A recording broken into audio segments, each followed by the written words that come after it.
বন্ধুরা, এই হচ্ছে আমার পদ্ম বাগান।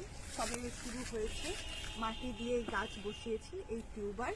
তো আর এগুলো হচ্ছে বিভিন্ন ওষুধের পেটি, এগুলো বাড়িতে ছিল, তো এগুলোকেও কিন্তু আমি নষ্ট করিনি, এখানেও কিন্তু আমি গাছ বসাবো। তো আপনারা যারা নতুন পদ্ম গাছ করতে চাইছেন, যেহেতু এখন গরম পড়ে গিয়েছে, তো আপনারা কিন্তু এখন থেকেই মাটি রেডি করে নিতে পারেন।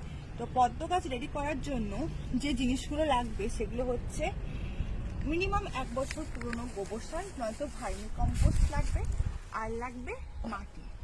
আর কিভাবে বসাবো না, এই যে আপনারা এই গামলাগুলো দেখতে পাচ্ছেন, এই গামলাকে 4 ভাগ যদি করা হয়, তাহলে 1 ভাগ থাকবে গোবর সার, এবং গোবর সারের সঙ্গে 1 মুঠো হাড় গুঁড়ো এবং 1 মুঠো আপনারা হচ্ছে নিমখোল দেবেন।